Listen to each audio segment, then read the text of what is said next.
Namaskar. Hello and welcome to 𝙒𝙧𝙤𝙪 channel. I'm your host Sri Iyer. The much awaited hangout with Rajiv Malhotra ji is here. We're going to talk about this landmark decision that the Supreme Court of the United States handed down on Friday, or I should say on Thursday.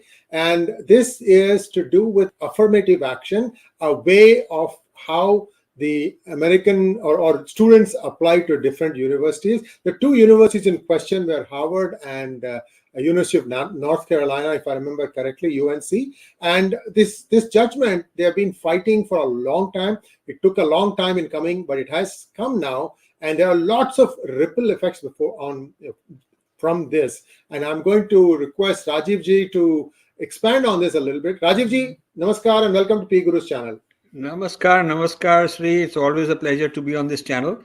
You're a great host. You ask very good questions and you give plenty of time for the guest to answer. So I'm very happy. So I'm delighted. So let's just dive right in. Yes, sir. The first thing I want to tell the Indian viewers is that the US Supreme Court is different than the Indian Supreme Court in some ways. The main way it is different is that the US Supreme Court is only a constitutional court. It is not a court where you bring ordinary cases. Whereas in India, you can take any case to the Indian Supreme Court. It doesn't have to be a matter of constitutional interpretation. So in this case, the case was brought that Harvard and University of North Carolina are discriminating against Asians because according to Harvard's own statements, about 44% of all students admitted would be Asian if there were no bias, if they only had merit. But because they have quotas, they are limiting the Asians to 20% or less. This is the problem. This is the whole issue. So the case says that you cannot have reverse discrimination. That is what the people argued. And now the Supreme Court ruled in favor of the people who filed this case. And now Harvard and all other universities will have to stop this business of quotas. And I want to explain this. There are many significant things. Firstly, the ruling was 6-3. 6 in favor, 3 opposed to it. Two of the judges in the Supreme Court who are blacks, they came on opposite sides. One for it and one against it, which is important. And, you know, before people say that these are Trump conservative judges that have been appointed, the fact is that 6 voting in favor of this is not just the 3 judges that Trump appointed. So it's a more sweeping decision. Now, they are not saying that racism doesn't exist. They're not saying that in this judgment. And I agree, racism exists. They are not saying that racism does not have a history and some structural biases. I agree that racism does have a history and a structural biases. Nor are they saying that racism should be allowed to continue and one should not do things to change racism and counteract racism. And I agree. Of course, we should counteract racism. We should do everything we can to counteract racism. What they are saying is that this method is a wrong method. And I agree with that. So all the hoopla, the left is really up in arms from Joe Biden and the whole Democratic Party and CNN and or NPR and all these liberal left-wing wokist type of institutions are all up in arms. A group of Indians here in the Princeton area, very interesting. The dominant voices were all attacking this decision because they're all wokists. Luckily, I am not part of that. I just heard about it because I didn't want to, get into some kind of a controversial match with them because it's useless. So Indians need to understand what the implications are. The Indians who are for the decision justified it only on the basis that their kids will get into Harvard more easily or into some Ivy League. I think that's a very narrow view. A narrow view is what's in it for me, for my kids. More Chinese, more Indians, more Japanese will get in because they have merit on their side. Of course, that's the immediate implication. But there are bigger implications. For instance, let's look at what has Harvard not done that it should be doing. Harvard considers itself to be changing industries. They advise all kind of industry leaders how to restructure a whole industry, any kind of industry. And they are training the thought leaders of the next generation. They're developing strategies for the future, controlling much of the thinking in World Economic Forum, etc., etc. So why hasn't Harvard come up with a policy on education for the underprivileged, which says that we should start at an earlier age? If you do not educate blacks and Hispanics and Native American kids in school properly, and that is the problem. The real problem is that at the school level, K through 12, the neighborhoods that are poor have very bad teachers, low salaries. The neighborhoods that are rich have higher salaries. That is a big disparity. So the teachers that are available to teach in poor neighborhoods tend to be less qualified. That being the case, the quality of education is poor. And there are other factors also: nourishment, family life, etc., etc. So if the child goes through school till high school under unfavorable conditions because of their background, and then suddenly you want to bring them into Harvard, it is not going to work. You bring a person who's not qualified in mathematics or in whatever subject, and you put him in an advanced class. It's not like there'll be some jadoo and he'll become at the same standard as other people. You will bring the class standard down, and it frustrates the teachers that they have so many kinds of students at very different levels, and they cannot keep the class moving at the normal speed. So what this does is it tries to solve a problem too late in the person's life. To solve the problem after they're 18 and after they leave home and go to college and try to give them the same life, the same college education as those who have done very well in their tests and exams is a bad strategy. They need to start earlier. So how about if Harvard and all these Ivy Leagues who got collectively over $100 billion in endowments, how about if they invested and said, okay, we'll start in high school. We'll start in 9th grade. So the child has got 4 years to be prepared. And then they will, among them, they will select some and bring them in a special quota, because these people will be prepared. When they're sitting in a classroom, they will not be totally lost. So suppose they were to start at an earlier age. They could start with 10, 20, 30,000 students who are underprivileged in major American cities as a pilot, and see if these people in 4 years can be brought up to a standard that they can now sit in a Harvard class or any Ivy League class and be able to follow it and learn from it. If they can do that, they'll have made a breakthrough in the whole education system of the United States. And I would surely support that. But that will take strategic thinking. It will take investing their money in a whole different area, which they have not wanted to do. So they want to mess with politics. They're basically playing identity politics, which is why I'm against all this. Another thing I'm against is trying to solve a problem of bringing one community up by bringing other people down. This is a typical zero-sum game approach, which says, for me to win, I must make you lose. That is woke mantra, sir. That is woke mantra. No, let me explain. This binary exclusivity, that for me to be valid, you must be negated, is from the Abrahamic religions because of their exclusivity clause, which I've explained in my book, Being Different. What is the origin of this exclusivity? I've explained. So this exclusivity, zero-sum game is actually an Abrahamic, very deeply embedded, cherished principle. And as long as they hang on to this principle, they keep applying it to society, the same problem happens. You want to boost your own standing by bringing somebody else down, and that is about conflict. That is what conflict is all about.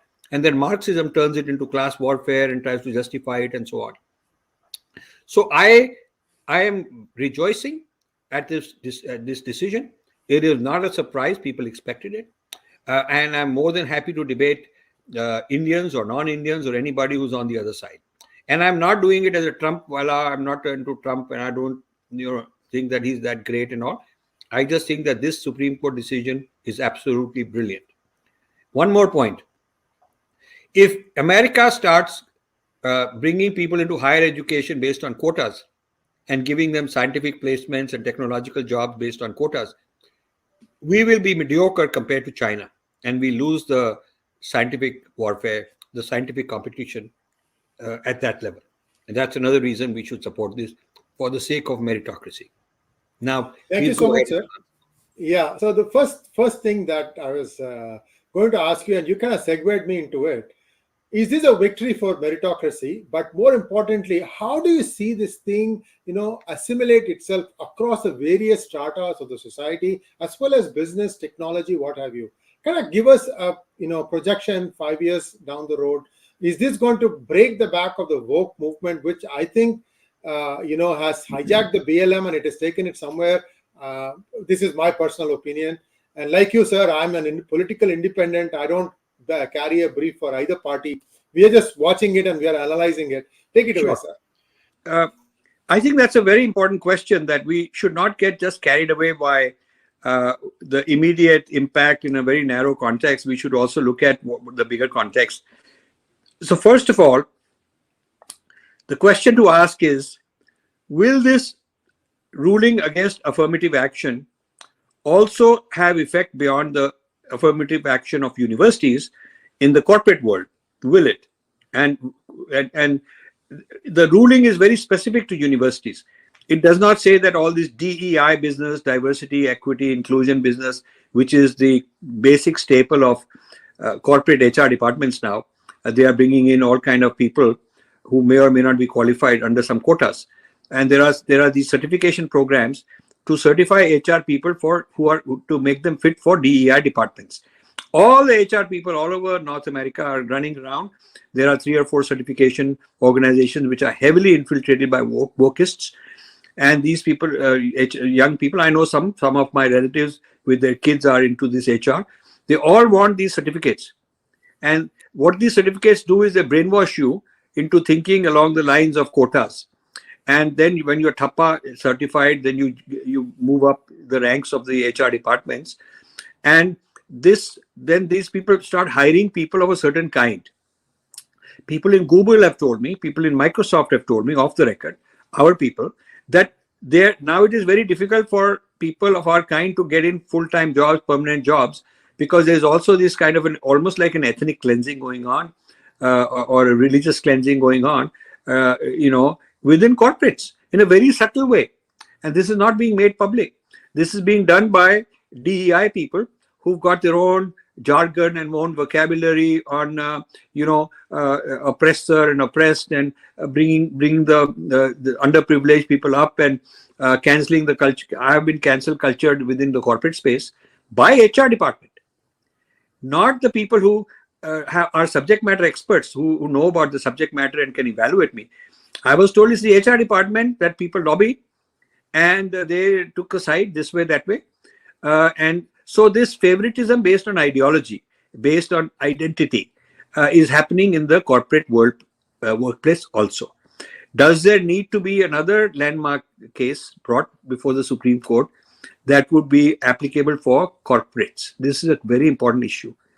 And, corporates might have a defense saying that we are private companies and we do whatever we feel like, and we are not supposed to follow the, we're not looking for any public kind of a support.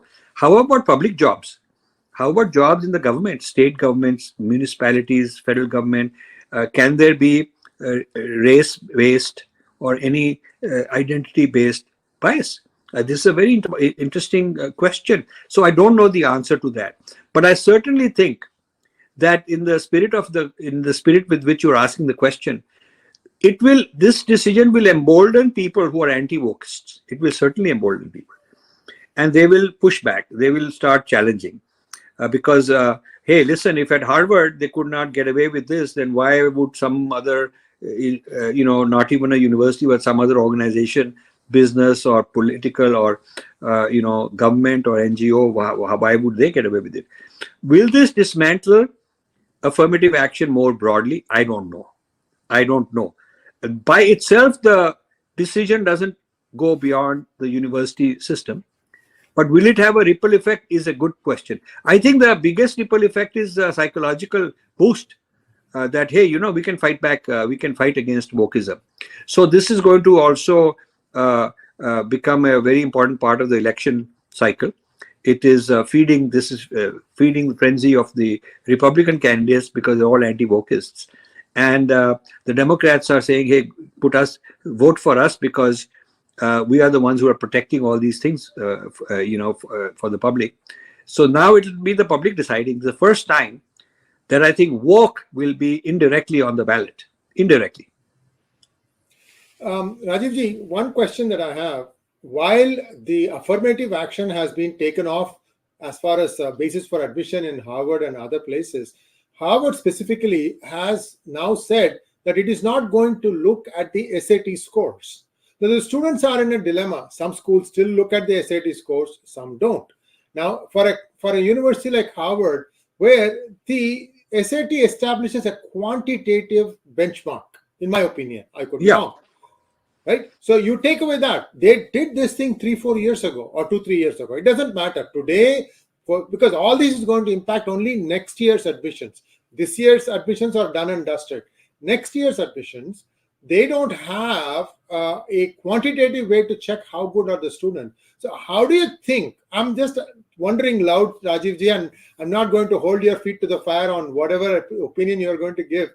How do you think the children who are now entering senior year, how do you think they need to prepare? Because they will be taking their SATs in the next few months. So I'll tell you, even before this ruling came out, the fact is that by withdrawing SAT scores, they played more emphasis on the overall personality profile, what is revealed in the essay, what is revealed in the extracurricular activities. So if you say I was in the Hindu club in school, that's a marker. The AI system will completely filter you as a Brahmin or upper caste and all that stuff. Whereas if you say that I joined the school club for, Dalit activism, Afro-Dalit, bye-bye, then it will process in your favor.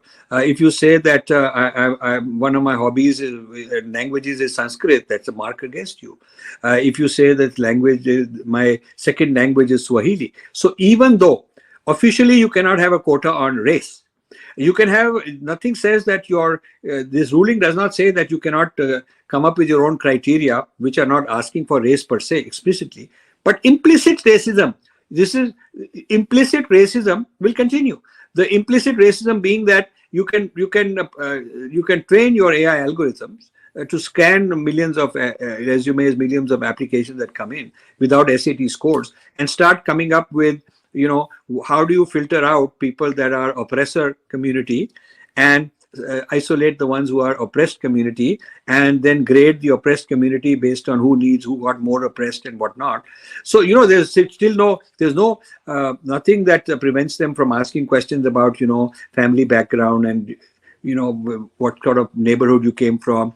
Certainly zip codes tell you a lot about the ethnic makeup of a particular location. So what I'm trying to tell you is, in this age of AI, it is not at all difficult to kind of replicate the previous policy without making it explicit. That's the issue. Absolutely. And in other words, what the students must do, I guess, is to try and pick those topics which will pass muster, whether there is a woke admissions person in the university or a non-woke. So there may be always this golden set, like for example, maybe bringing water to a completely arid region by doing something innovative. I'm just making this up, of course. Yeah. So there will be a huge market for people who can gamify the admissions algorithm. Yes. Just like SEO gamifies the algorithm for social media engines. Now there will be people popping up all over the place saying, I have expertise, I know this, I know the process in this or that college, and you give me this consulting fee, or you come through my training, I can teach you do's and don'ts in writing your essays. Because these essays, there are a lot of essays. There are essays on, in so many words, describe what would you like to do on campus? How will you be useful to the community? Or in so many words, what is a major experience in your childhood that had a big impact on you? Or in so many words, who is the most important hero in your life? What did you learn from him? Like naturally, if you pick Savarkar, you'll be out. You pick Martin Luther King or Ambedkar, you'll be in. So obviously there are many. So there are all these essays are ways to profile you. People. This is a profiling. So now the game is more sophisticated. There is no quantitative measure. Okay, and the explicit use of race is out because of the Supreme Court. So now this is an AI game. It is really the AI game. There'll be AI programs by the universities to play this game and figure out who they want, and there'll be private coaching people and all that who will help you gamify this AI algorithm. And viewers, the parents who are worried about where the children are going to go, I want to also give you a silver lining. Look, Twitter has shed 70% of its workforce. Facebook has gotten lost. Now it calls itself some other name, Meta. And see, it's not even sinking in for me. 2-3 years now since they changed their name. It is not sinking in. What is worse is whatever the Facebook company was doing, even that is now on the way down. So what's going to happen is, at least in the tech sector, companies die, and then they come back in a different form. Technologies change. What is important is do what you like to do and find out what is your calling. If you ask me, I made a huge mistake. I should have been in this kind of media business because I knew so many languages growing up. I should have been in media when I came out of college. It took me 30 years to figure out that, hey, listen, I have another talent that let me try and put it to good use. And only now I'm speaking in Hindi on TV channels. I'm speaking in Tamil. I'm also in English. So my point is, find out what you really like. It may take a little bit of time. Don't worry. You may have to take a sharp right turn or a left turn. So Rajivji, I'll let you weigh in. This is just my 2 cents coming based on what you just said, that you shouldn't lose hope. There is something for you, and you just find out what you like to do. So you've touched upon something, but I'll take it in a different direction. It's a very important point. People have different passions. People have, and they should follow their passion. That is your Swadharma, rather than following what the career counselor says. There's more jobs in medical or more jobs in Wall Street, and trying to mimic. The Gita says, don't do somebody else's Swadharma. Do what is your Swadharma. So don't copy just because the bandwagon says that there are more jobs in this, go to an Ivy League, get this thappa and you'll get a job. That's the wrong way to do it. If you want to be a hairdresser, you want to be a chef, you want to be in landscape design, architecture, whatever. I mean, these are not in traditional sense very cool or lofty professions, but they're paying quite well, and they are becoming cool now. So think out of the box and follow what your Swadharma calling is, and not what the standard descriptions and the HR and job and consultants are saying is right for you. If you do that, then then the question is, why is it important for blacks and Hispanics to get into a math class? If naturally they don't have the tendency, the aptitude, and Asians have a better aptitude, then for a total society, those who have better aptitude should become mathematicians. Those who are artists, who have better voice for singing like Africans do, they should go for singing career. Or those who are better at sports, they're athletic, they're better built. Blacks are better built, they should go for sports career. Those who are good at acting. I mean, there are so many kinds of roles in society, and there are so many. The real championing of diversity would be to encourage every group of people, every individual person to follow their own calling, and have a diversity of careers and a diversity of options available, which are all viable and good careers for people, rather than straitjacketing people into a few careers and trying to have a quota system on who gets in. Why is getting in to Harvard considered that important? Why don't they say that society needs only a certain number of people who are theoretically oriented, sitting in class and doing analysis and all that, and society needs a large number of people who are not theoreticians, and therefore we should have many colleges, many kinds of programs after school where people can go and channel their energy. So I would actually say that if you follow the principle of Swadharma and design the careers and society based on many diverse Swadharmas. Swadharma is by definition personal, individual, and it is not a cookie cutter for everybody, then then you don't have the problem of everybody competing for the same post, the same job, or the same class, because you'll have many options and not just a few. Thank you so much, sir. Last question before we wind up this session. SB 403.